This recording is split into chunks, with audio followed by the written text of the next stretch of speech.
प्रायोजक राम बंधू पापड आटा आणि पापड मसाला।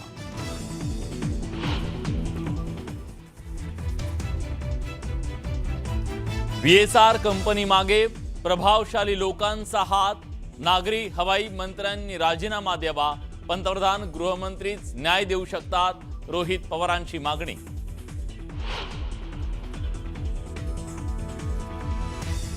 फरार आरोपी कृष्णा आंधळे 3 वेळा गावात येऊन गेला, धनंजय देशमुखांचा गंभीर आरोप, आंधळेकडून देशमुख कुटुंबाला धोका असल्याची माहिती।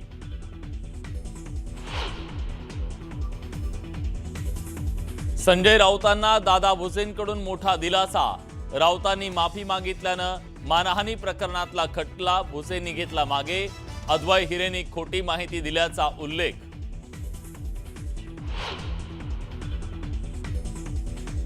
बदलापुरात गर्भाशयातील बीज विक्री करणारं रॅकेट उघड, गरजू महिलांना दाखवलं जात होतं पैशाचं आमिष, पोलिसांनी केली 3 महिलांना अटक। सुनेत्रा पवारांच्या गाडीतील शासकीय चालकाला उतरवून अनिकेत तटकरेंनी चालवलं वाहन, अनिकेत तटकरेंवर चहूबाजूने टीका।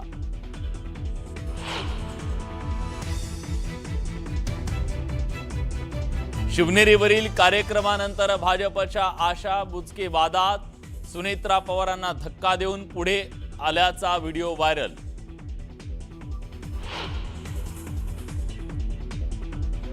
मुंबई आणि पुण्यात काँग्रेसचं भाजप विरोधात आंदोलन, कार्यालयासमोर युवक काँग्रेसची जोरदार घोषणाबाजी।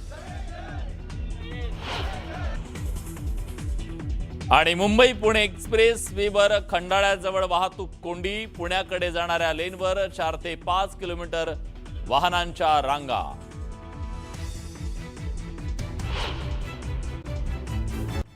अजित पवार विमान अपघात प्रकरणाला आता गंभीर राजकीय वळण मिळालंय।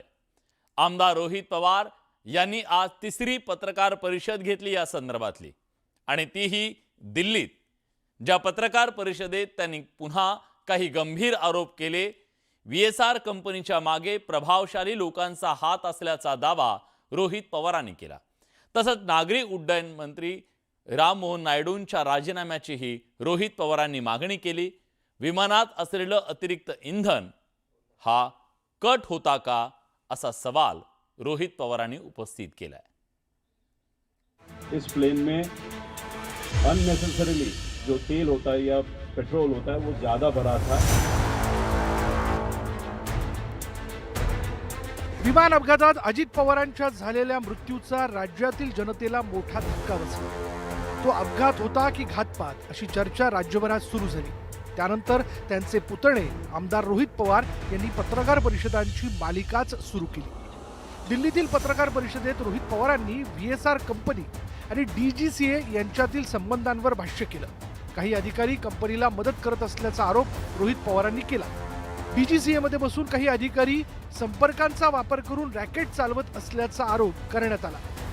इसमें से बहुत सारे लोग सत्ता में से है, कोई किसी राज्य में सत्ता में है, कोई देश में जो सत्ता में प्रमुख पार्टी है उसको सपोर्ट करने वाली पार्टी है। प्रभावशाली लोकांचा अपघातात हात असल्याचा आरोप करत रोहित पवारांनी केंद्रीय मंत्री राम मोहन नायडूंचा राजीनामा मागितला। एविएशन मिनिस्टर, उनका रेजिग्नेशन, ये डेफिनेटली हम उनकी मांग करते हैं कि उनका रेजिग्नेशन लिया जाए। मोदी साहब को भी, अमित शाह जी को भी वो मांग हम कर रहे हैं। अजित पवारांच्या विमान अपघातावरून संशयाचं धोका निर्माण झालेलं असतानाच अहमदाबाद विमान अपघातात पायलटनेच फ्युएल स्विच बंद केल्याची माहिती मागील आठवड्यात समोर आली होती। त्यामुळे बारामती अपघाताबाबतही अशाच दिशेनं तपास व्हावा याकडे लक्ष वेधण्यात आलं होतं। पायलटवर कोणाचा दबाव होता का, असा प्रश्नही उपस्थित झाला होता। अजित पवारांनी भंडारा गोंदिया इथल्या राईस मिलशी संबंधित फाईलवर शेवटची सही केली होती। या फाईलमुळे त्यांना उशीर झाला आणि त्यानंतरच अपघात घडला, असाही दावा करण्यात आला होता। त्यातच अजित पवारांच्या निधनानंतर राष्ट्रवादी काँग्रेसच्या विलिनीकरणाच्या चर्चेला वेग आला होता। विलिनीकरणाची चर्चा ही सुरू होती, त्याच्यामध्ये दादांमध्ये आमच्यामध्ये काय चर्चा झाली हे आम्हालाच माहिती। विलिनीकरणाच्या बैठका आणि अपघात यांचाही संबंध जोडण्याचा प्रयत्न झाला होता. या सर्व पार्श्वभूमीवर रोहित पवारांनी पुन्हा एकदा त्यांचे मुद्दे देशासमोर मांडले.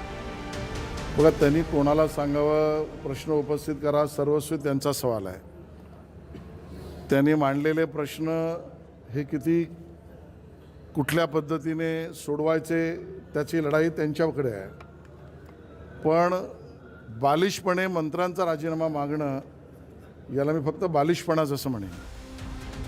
रोहित पवारांनी अजित पवारांचा अपघात आणि त्या अनुषंगाने असणाऱ्या शंकांसंदर्भात पंतप्रधान, केंद्रीय गृहमंत्री आणि विरोधी पक्षनेते राहुल गांधींना पत्र लिहिणार असल्याचं सांगितलं. एकंदरीतच अजित पवार विमान अपघात प्रकरण आता केवळ अपघातापुरतं मर्यादित राहिलेलं नाही. त्यामुळे DGCA आणि नागरी हवाई मंत्रालयावरील आरोपांचं उत्तर कधी दिलं जातं याकडे सगळ्यांचं लक्ष लागलंय. संतोष गोरे, न्यूज 18 मराठी, मुंबई.